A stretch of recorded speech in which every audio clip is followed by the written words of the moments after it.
Head को dislocate हुआ है तो उसको वहां पे क्या करना है, शोल्डर को क्या करना है, हेड को स्टेबलिश करना है, स्थिरता प्रदान करना है।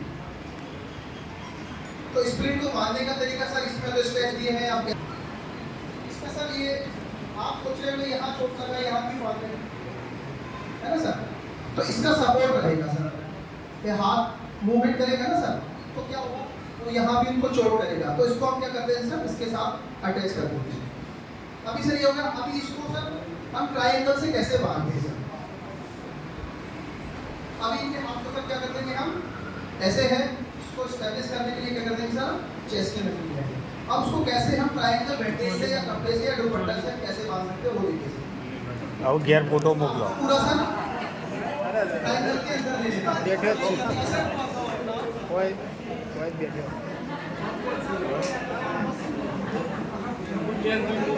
आओ गियर फोटो मोकलो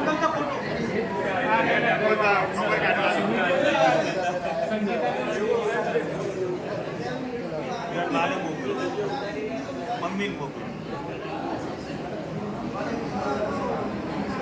ब्लड पंपिंग करता है वो दिमाग को ब्लड नहीं भेजेगा, ब्लड नहीं भेजेगा तो सेल्स मरेंगे, फिर सेल्स मरने के बाद आपकी बायोलॉजिकल और क्लिनिकल डेथ होना संभव है with in 4-5 days.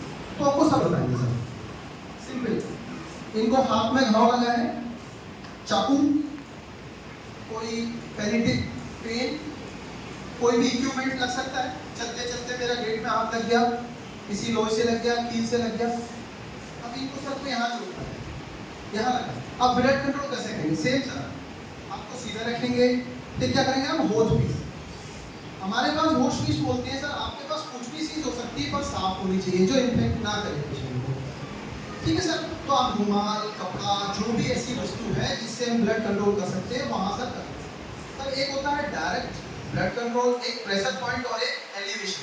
Blood control के 3-4 तरीके हैं पर हम आपको 3 बताएंगे जो हम यूज करते हैं, चौथा डेंजर होता है उसको कब यूज करते हैं वो भी बताएंगे।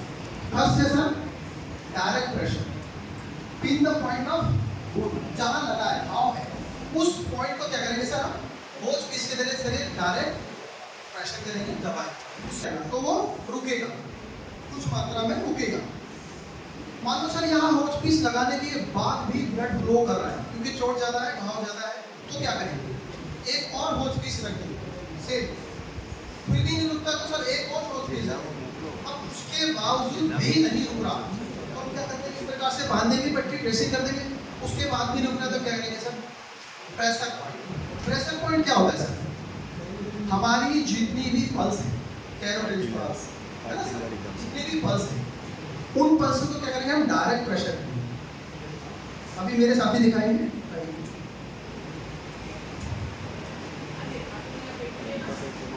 ये डायरेक्ट प्रेशर वाला हो गया सर।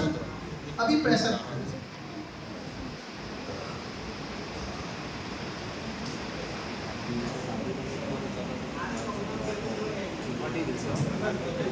माटी जैसे हारू થઈ જાય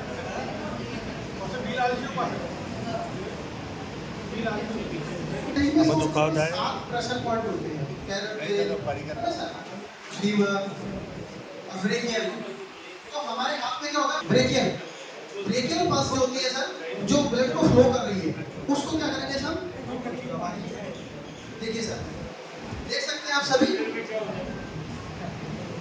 इससे क्या होगा सर ब्लड का फ्लो कम हो जाएगा, क्यों, जहां से ब्लड सीधा फ्लो हो रहा है उसी को रोक लेगा, तो क्लियर है कि ब्लड कंट्रोल होगा।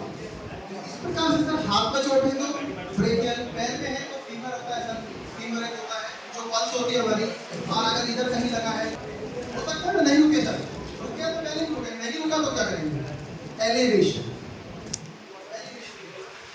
इसका सर मैं छोटा सा एग्जांपल दूंगा, हम लोग ने सभी ने पानी का पाइप चलाया होगा घर में, गार्डन में, वहाँ हम ऐसे पानी करते हैं तो तेज आता है, फ्लो फास्ट आता है, पर थोड़ा सा सीधा कर देंगे तो कम आएगा, वो वहाँ तक नहीं पहुँचा पाएगा, थोड़ा स्लो कम हो जाएगा। तो सेम है एलिवेशन का सर, आपका कहाँ से ब्लड फ्लो होता है, हार्ट ब्लड फ्लो करता है, वो बीन्स के जगह आपके पूरे शरीर में जाता है, तो शरीर का ऊपर जब इसको उठा देंगे तो ब्लड फ्लो क्या होगा सर कम हो जाएगा, यहाँ से आपका ब्लड फ्लो जो हो रहा है वो कम हो जाएगा और आपका ब्लड कंट्रोल यहाँ पे ये 3 स्टेप में कंप्लीट हो।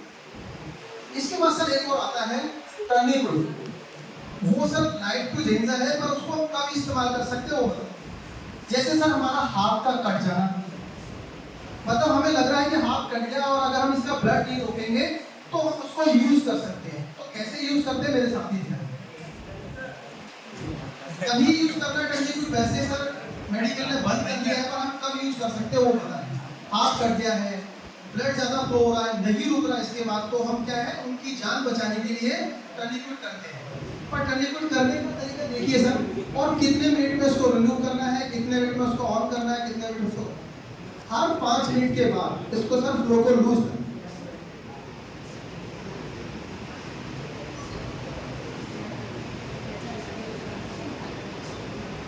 सर रुमाल भी ले सकते हैं, कपड़ा भी ले सकते हैं, और उसको क्या करना सर एंटी क्लॉकवाइज घुमाएंगे सर, क्या होगा वो ये स्पॉट देखिए सर के ऊपर टाइट होके रहेगा। ये सर कब करना है, इमीडिएटली लाइट टू डेंजर, जब इनको लगता है कि मुझे अगर मैं ब्लड नहीं रोकूंगा, हॉस्पिटल तक नहीं पहुंच पाऊंगा और ये उस समय इनके नुकसान हो सकता है, कैजुअलिटी डेथ हो सकती है, तो उस समय हम ये टर्निकुट यूज करते हैं।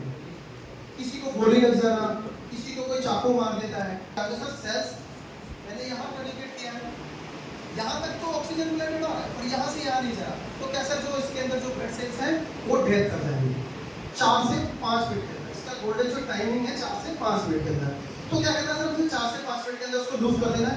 एक बार ब्लड फ्लो चालू हो जाएगा तो फिर क्या है सर, फिर हम दोबारा उसको टर्निकुट देंगे जब तक हम हॉस्पिटल, हर 3 से 4-5 मिनट में उसको चेक करते रहना है और फ्लो को खोलते रहना है, जिससे क्या होगा सर ब्लड सर्कुलेशन पूरे हेड में बनाएगा। हाँ थोड़ा सा ब्लड निकलेगा उस समय, पर उनकी जान बचेगी। आया हो तो पहले देखना है कंडीशन क्या है, तो हम क्या करेंगे उसका लुब्रिकेशन फिल, ठीक है। पहले तो अगर आपको ऐसा बंदा मिल गया तो क्या करेंगे उसको पहले अलर्टनेस चेक करेंगे, ठीक है। तो अलर्टनेस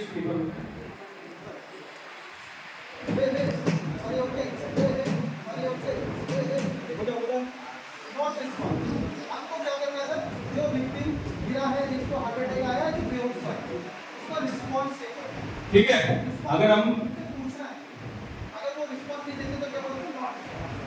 अगर इससे हमने क्या है कोई जरूरी नहीं है, रमेश भाई भी बोल सकते हो आप, इसे इंग्लिश में बोला इन्होंने क्योंकि हमारा ट्रेनिंग का पार्ट है तो इंग्लिश में बोल है। आप गुजराती बोल सकते हो, बंगाली बोल सकते हो, या जो भी आप नाम से जानते हो ठीक है, नहीं तो ये भाई कौन सा हो, ये भाई पूछ ही सको, बरोबर। ये ऐसे भी पूछ सकते हो। नहीं लेता ना, हार्ड सरफेस होना चाहिए, ठीक है। लुक लिसन फील करके दिखाओ। लुक मतलब देखना है, लिसन और फील करना है, ठीक है।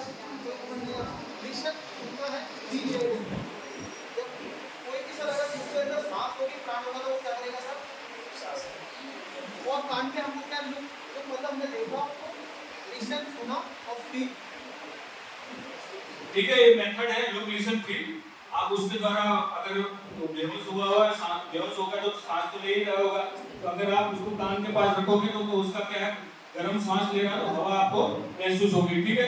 अगर तब भी नहीं पता चल रहा है तो पेट अप डाउन होगा, ठीक है, वहां भी पता चल जाएगा, ठीक है। यहाँ तक अगर आपने देख लिया तब भी अगर उसका कोई रिस्पॉन्स नहीं मिल रहा, ठीक है, तो एरोटिक पल्स है अपने पास, देखो 2 उंगली आप ले सकते हो, सबके ऊपर करिए, और आप जो ट्रिकिया मिडल लाइन है उसके पास में एक गड्ढा है, उसको दोनों तरफ से दबाओ, देखो, और आपको थोड़ी धड़कन जैसी महसूस होता है, ठीक है।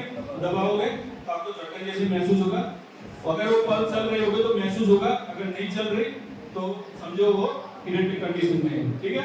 इसी पल्स को क्यों चेक करते हैं, नियर बाय द सबसे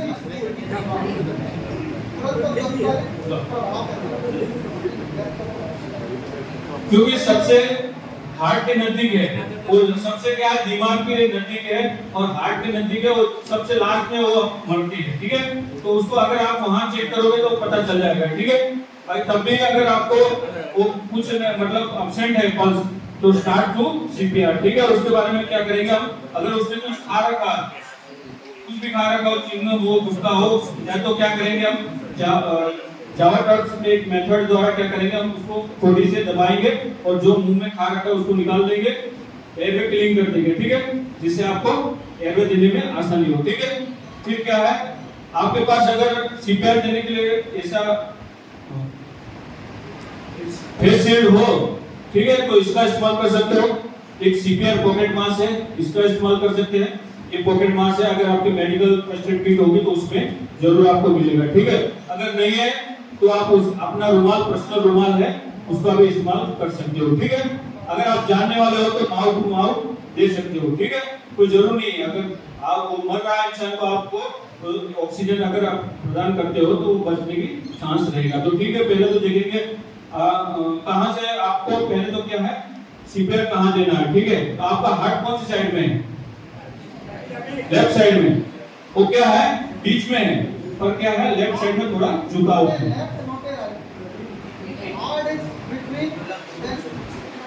झुका हुआ है कहां? बाईं साइड। लेफ्ट साइड में थोड़ा झुका हुआ है, तो इसीलिए क्या हम लेफ्ट साइड समझते हैं, जो आप करने महसूस होती है। पता कर सकते हो जैसे आप आपका ये जागा प्रोसेस है, ठीक है, या दोनों तरफ पेट का है खड्डा है, जो पसली है पेट की, उधर से आप दोनों तरफ से आग लगाओगे तो ठीक है जागा प्रोसेस ऊपर होता है इंटेक, ठीक है, वो खड्डा टाइप का रहता है, उसको आप दबाओगे।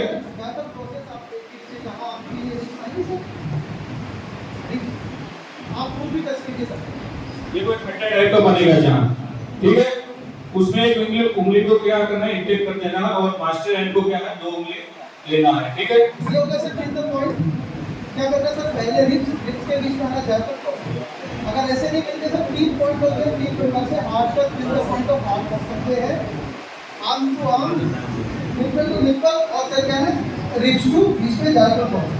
जाकर प्रोसेस सिलेक्ट करने का सर स्टर्नम, स्टर्नम जहां समाप्त होगा, जहां रिब्स का जॉइंट होगा उसके बीच में एक जाकर प्रोसेस, उसको टच करना है सर। ये देखिए सर, ये आएगा, आप अपने सभी लोग कर सकते हैं टच करके। उससे सर 2 फिंगर अपर सर, ये यहाँ से देखिए सर हो रहा है सर 2 फिंगर। उसके बाद सर क्या होगा सर, राइट हैंड, आपका मास्टर हैंड जो भी हो सकता है राइट हैंड, क्योंकि हमारा बॉडी का पूरा प्रेशर कहाँ जा रहा है हार्ट के ऊपर। इतना सिंपल नहीं है सीपीआर देना, थोड़ा पावर लगता है, इसलिए इसमें कुछ टेक्निक्स है वो बताने से आप प्रॉपर और अच्छा सीपीआर दे पाएंगे। पहले हमको पता करना है कि कितना पॉइंट ऑफ सीपीआर, अगर आपको हार्ट का पता है तो अच्छे से सीपीआर कर पाएंगे। क्या होता है नहीं पता होता तो हम यहाँ भी करते हैं, यहाँ भी करते हैं, पर ये राइट है। स्टोरी भी बताएंगे तो आपको समझ में आएगा कि सीपीआर अगर सही जगह देते हैं और सीपीआर के बारे में जानकारी तो एक बंदे की जान बचा सकते हैं। पहले से चूज किया कि 2 उंगल पर लिया, 2 फिंगर्स अपर राइट, देन ये सब ये किया, उसके बाद 2 उंगल रखा, मास्टर हैंड कोई भी हो सकता था आपका लेफ्ट साइड है ना सर, उसको ये लेंगे, ठीक है सर। उसके बाद सर जो है सपोर्टिंग हैंड,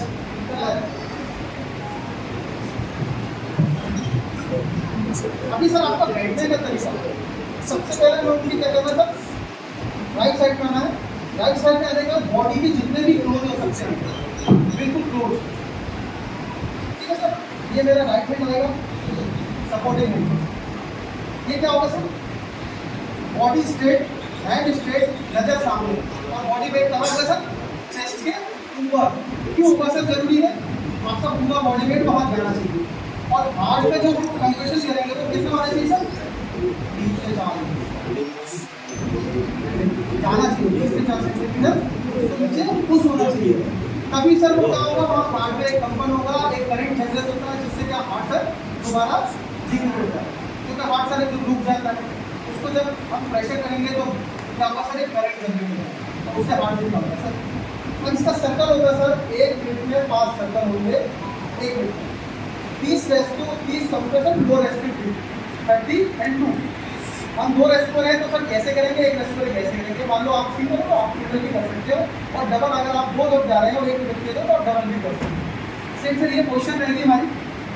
अब इसमें सर ध्यान देने वाली बात है, नज़र सामने रहेगी और आपको मन में गिनती करना है, और ये फोल्ड नहीं होना चाहिए। बॉडी वेट कहाँ जाएगा सर, आपका हाथ के ऊपर, ये सीधा ही यहाँ से क्या करेंगे, 1 2 3 4 5 6 7 8 9 10 11 12 13 14 16 17 18 19 20 30 देने के बाद सर क्या करना है सर, 2 रेस्पिरेटरी, क्या करना है 2 रेस्पिरेटरी, हेड लिफ्ट चिन लिफ्ट, और क्या करना है सर पूरा, और नाक नोज ब्लीथ, नाक को दबाते हुए सर हवा, लेते हुए सर कहाँ करना है सर? फेस पे 20 सांस ले रहे हैं,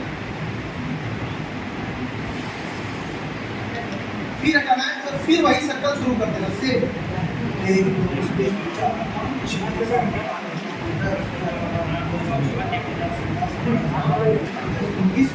फिर वही सेम। इस प्रकार का सर सर्कल चलता रहेगा। अगर हमारा सीपीआर सही गया है और सीपीआर सही देने से बंदा होश में आ जाएगा, उसके पल्स चलने लगेगी, तो क्या समझेगा वही सीपीआर हो। एक चीज होता है, जिंदा व्यक्ति पे कभी सीपीआर नहीं दे रहा, नहीं तो वो डर पर अभी और बंदे अभी किसी आप में से नहीं आए हो सामने होना चाहिए। कैसे रखें? अगर आपके पास समय है तो कैसे बारी बारी से गेट से बाहर निकलें, और समय नहीं है तो वही यथास्थान जो जैसी स्थिति है उस पर बच्चे कैसे रिएक्ट करें, कैसे रोकें। पहले प्रैक्टिकल देखें कि आपको अनुभव हो गया है कि धरती हल रही है, बिल्डिंग आपके सामने दिख रही है, तो उसी समय एक रिएक्शन प्लीज। बच्चे तुरंत पास समय है तो बारी बारी से कैसे सभी बच्चे गेट से बाहर निकलेंगे, इस तरह से निकलेंगे। देखिए अगर समय है तो ध्यान देना, और इसका पार्ट 2 में बाद में बताऊंगा। तो आपके पास समय है तो बच्चे इस तरह निकलेंगे। क्यों निकलेंगे? इस रुको। अब अगर एक मिनट का, अगर उसी समय बिल्डिंग ऊपर गिर जाती है, कोई भी पैनेटिक चीज, फैन, लाइट या स्लैब ऊपर गिर जाती है, तो ऊपर डायरेक्ट सर पर गिरेगी तो कितनी चोट लगती है, और उसके बीच में कोई ऑप्टिकल आ गया, ये हमारा क्या है? ऑप्टिकल है, एक बचाव और कवच है। हो सकता है चोट लगेगी लेकिन उतनी पावरफुल नहीं लगेगी, उतनी खतरनाक नहीं होगी। हो सकता है वो स्लैब पूरी बिल्डिंग गिर जाएगी लेकिन ये बच्चा सुरक्षित रहेगा, और उसके बाद की जिम्मेदारी फिर रेस्क्यू एफोर्ट, चाहे फायर सर्विस हो, एनडीआरएफ, एसडीआरएफ, हमारी रहेगी उस बच्चे को हम कैसे बाहर निकालते हैं। लेकिन पहली जिम्मेदारी आपकी है कि उस बच्चे के ऊपर बैग होना चाहिए, हेड पर। समय है तो बच्चे को बाहर निकाल ले, और नहीं है तो ये बच्चा अगर इस स्थिति में है तो मैं आपको विश्वास दिलाता हूँ बच्चा सुरक्षित रहेगा, जिंदा रहेगा। तो ये ड्रिल आप अपने स्कूल में, अपने जाकर क्लास में जरूर कराएं, प्लीज कंटिन्यू। ये ड्रिल कंपल्सरी है, और इसका प्रैक्टिकल, इसकी थ्योरी जापान में कंपल्सरी कर दी गई है कि हर बच्चे के दिमाग में होती है। भूकंप आता है तो सबसे ज्यादा वर्ल्ड में भूकंप कहाँ आते हैं? जापान में, और इसी तरह बच्चों को बचाया जाता है। ये बच्चे बारी बारी से बाहर निकल रहे हैं, निकलने के बाद वो सुरक्षित अपनी जगह असेंबली फाइल बनाए, बच्चों को काउंट करें आज कितने बच्चे आए। अगर समय नहीं है और बाहर निकलने का टाइम नहीं मिलता तो आपके सामने स्टडी टेबल है, चेयर है जहाँ पर बच्चे बैठे हैं, उसके बाद तुरंत बच्चे किस तरह अपने टेबल के नीचे या चेयर के नीचे अपना बचाव करेंगे।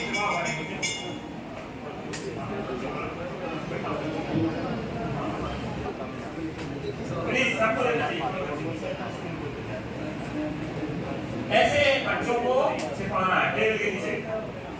आप पीछे में आप भी अपने आप को सुरक्षित करें, प्लस आपके साथ 40 बच्चे हाँ सही कुछ ये टाइम अलग से नहीं आएगा, अलग से कोई भगवान आपको टाइम दे देगा कि मैं आपको 2 मिनट देता हूँ, आप अच्छे से पा लेते हैं। आप स्कूल कुछ आपको काम करेंगे कितना टाइम आप बच्चों के देखें, आप बच्चों को आप ऐसे प्रैक्टिकल में लाएंगे है ना।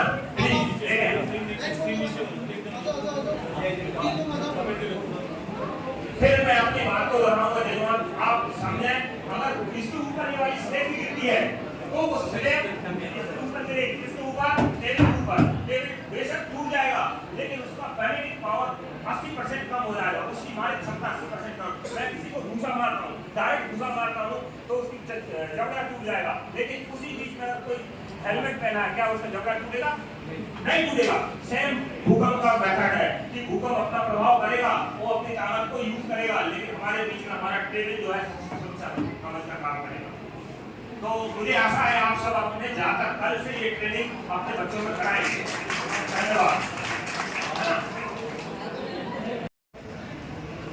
ये क्या नहीं होती है कई प्रकार की आप कहीं भी मिल जाएंगे, हम किस तरह के इसको अच्छा पैक करते हैं, लेकिन उसको वो कैरी को इस तरह रस्सी से अच्छी तरह बांध के उसको ढक्कन को दोनों तरफ से लगा के इसको हम पानी के अंदर आराम से इसको देखिए ऐसे बच्चे को पहनाएंगे तो कैसे सर्वाइव कर सकता है। आराम से एक बच्चा या एक वयस्क आदमी अपनी जान आराम से बचा सकता है। बच्चा पानी में जाएगा तो पानी में फ्लो करेगा, आपको ही पता हो पानी में जाने के बाद बॉयंसी बनता है, आपका वेट का हाफ वेट आप 100 kg है 50 kg पानी आपके ऊपर रखेगा। जब आप इसको डालेंगे तो बॉडी वेट कहाँ होगा यहाँ, तो बच्चा जब ऐसे जाएगा तो पानी इसको पानी के अंदर नहीं जाएगा, बच्चा ऐसा स्विमिंग करता रहेगा डूब देना, यही क्वेश्चन रहेगी। और ऐसे जब पानी गिरेगा तो ये पानी में से और बच्चा ऐसे रहेगा, हाथ ये बच्चा डूबेगा नहीं। उत्तर गुजरात के इलाके में ज़्यादा बाढ़ की समस्या नहीं रहती, इसलिए आप लोग इसकी जानकारी नहीं है। लेकिन क्या है कि जो सौराष्ट्र की तरफ और ये जो दक्षिण गुजरात में कई गाँव में इस प्रकार की फूड सेफ्टी प्रोग्राम जब करते हैं ना, तब उनको इस चीज़ को आइडिया रहता है कि सही मायने में कितने कारगर है। छोटी छोटी चीज़ें भी हम बहुत ही लाभदायक, जैसे कि बोतल, पानी की बोतलें हैं, उसको भी हम इस तरह 5-6 बोतल लेके नीचे से ढक्कन एकदम सील बंद करके और रस्सी से ऐसे बांध के उसको भी हम छाती पे एकदम इस तरह इस तरह बांध के भी हम अपनी एक बोतल 10 kg वजन ले रहे हैं। बोतल कैसी भी चाहिए, लीकेज भी चाहिए और रस्सी से इसको ऊपर से बंधी का नहीं है कि मादा चाहिए और बांधने के तरीके से बोतल का इस्तेमाल जो बांधने का तरीका इसको बांध के आराम से कम 40 से 50 kg का वजन कैरी कर सकती है बोतल आराम से। इसमें आप हाथ में चलाएंगे एक नारियल है, ये जो नारियल वगैरह होते हैं इस्तेमाल करके खबर पड़ा मुझे तो नारियल से आप लगा सकते हैं। બાટલા ભરાય પણ તો ઢોકણો વાંચવો પડે, ઢોકણો વાગ્યા ના પડે। कृपया शांति रखें। इस तरह नारियल का भी हम बना सकते हैं, नारियल को इस तरह गोल के बांध के रस्सी से और बांधने का तरीका सेम है, चेस्ट के ऊपर से बांध के सीधी तरफ उसको क्लोज करते हैं और इस तरह नारियल को भी इस्तेमाल कर सकते हैं।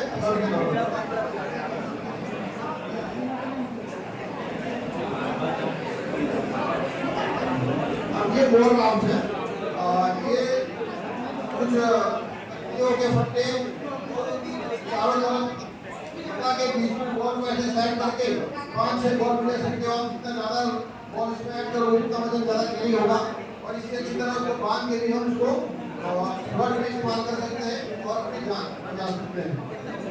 इस तरह हम उसको पकड़ने का तरीका इस तरह रहेगा ऐसे पकड़ेंगे और आप पानी के ऊपर ऐसे वर्ड हो सकते हैं आराम से और अपनी जान बचा सकते हैं।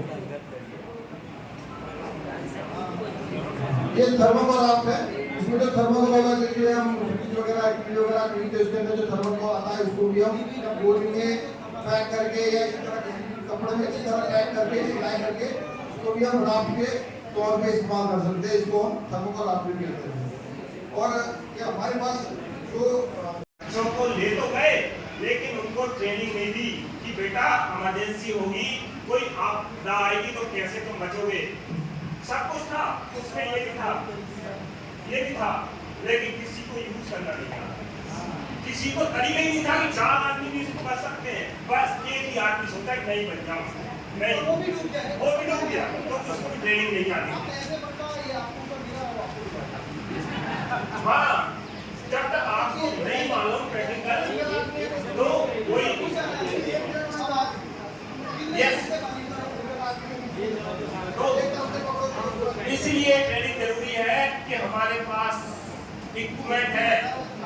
देखिए फिर मेरे को बार बार वही कहानी आती है, तक्षशिला सूरत की कोचिंग सेंटर में ये शिक्षक था लेकिन वो बेवकूफ आदमी जो कोचिंग चलाता था उसको चलाने नहीं आता, सिर्फ दिखने के लिए थे कि लाल झंडा सरकार ने 100 के लिए लगाए, दीवार पर 100 के लिए नहीं लगाए, ये बचाव के लिए लगाए थे। वो बच्चे जिनकी उम्र 21 से लगाकर 30 साल तक थी, देश को आशा रहती है कि ये बच्चे देश को बचाएंगे, ये हमारे समुदाय को बचाएंगे, खुद फंस गए उसमें, उस आपदा में खुद